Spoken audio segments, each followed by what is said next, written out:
नमस्कार। मैं संतोष सिंह। नीतीश कुमार आरक्षण की पॉलिटिक्स में एक ऐसा अल्लादीन का चिराग छोड़कर चले गए हैं जो चिराग कभी भी सामने आया तो पूरे आरक्षण पॉलिटिक्स को ही एक नई दिशा दे देगा। जी हाँ, हालांकि बिहार में उस पॉलिटिक्स पे वो ज़्यादा दिनों तक नहीं बने रह पाए। बाद में कुछ ऐसी राजनीतिक हालात बना कि उनको समझौता करना पड़ा, लेकिन उस राजनीति की नींव रखकर आने वाले समय में पॉलिटिशियनों को एक दिशा तो दे दी है उन्होंने। हम बात पसवंदा की पॉलिटिक्स की कर रहे हैं। याद होगा कि नीतीश कुमार ने मुसलमानों के पॉलिटिक्स को पसवंदा के पॉलिटिक्स में बदल दिया था। वहाँ भी उन्होंने पिछड़ा का एक अलग वर्ग खड़ा कर दिया था, दलित का एक अलग वर्ग खड़ा कर दिया था। इसी तरीके से जो दबंग दलित जातियां हैं वहाँ भी उन्होंने एक डिवीज़न खड़ा कर दिया था, दलित और महादलित करके। बिहार में कुल 22 जातियां हैं दलित की, जिसमें 4 जो प्रमुख जातियां हैं उनका रिप्रेजेंटेशन तो है, लेकिन बाकी जातियों का रिप्रेजेंटेशन आज भी नहीं है। इस मुद्दे को लेकर नीतीश कुमार ने एक बड़ा सियासी दाव खेला था और उस दाव में रामविलास पासवान की हवा निकल गई थी। पहली बार बिहार की राजनीति में रामविलास पासवान हाशिए पर चले गए थे। बुरी तरह से लोकसभा से लेकर विधानसभा चुनाव में हारे और एक दौर ऐसा आया कि रामविलास पासवान सोशल जस्टिस के बड़े चेहरे होने के बावजूद भी बिहार की राजनीति में वो हाशिए पर चले गए।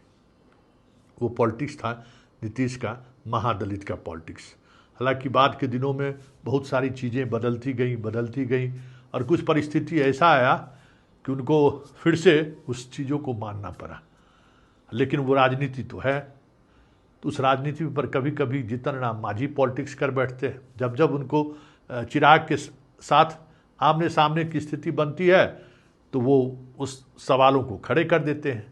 आज उनके पुत्र जो बिहार सरकार के मंत्री हैं उसने ये सवाल को खड़ा कर दिया है और ये एक ऐसे वक्त में ये सवाल खड़ा हुआ है जब सवर्ण आरक्षण के समीक्षा की बात कर रहे हैं और उस बीच एक दलित का बड़ा चेहरा अगर ये सवाल करता है तो कहीं न कहीं बीजेपी और संघ को तो वो मौका मिलेगा ही जिस मौके की तलाश में लगातार ये लोग लगे हुए हैं। इनको लगता है कि आरक्षण की वजह से हम राष्ट्र को हम एकजुट नहीं कर पा रहे हैं, जाति मूल में अभी भी है।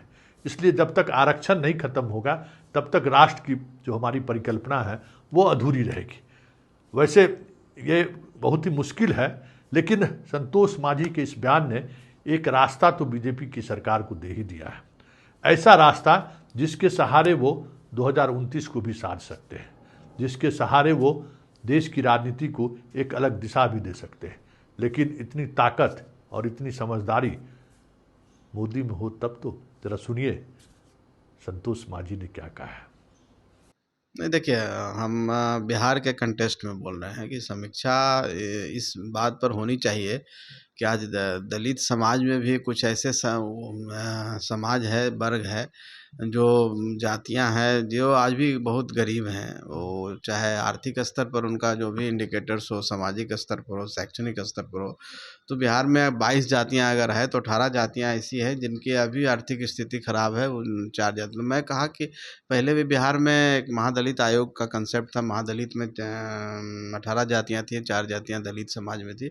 उस स्तर पर उस तरीके से मॉडल लागू हो कि आज भी जो कमज़ोर हैं उन दलित समाज में भी उनको ऐसे प्रावधान देना चाहिए, आरक्षण उनको कुछ ज़्यादा बढ़ा के देना चाहिए, और ताकि वो भी मुख्यधारा में जुट सकें और सबके साथ चल सकें। इसके लिए आरक्षण में समीक्षा की बात हो, चाहे आरक्षण वर्गीकरण करने की बात हो, चाहे उसको आरक्षण का दायरा बढ़ाने की बात हो, इसके लिए हम लोग उस बात को कहे हैं। बाकी आरक्षण की समीक्षा का मतलब कतई नहीं कि आरक्षण को समाप्त करना।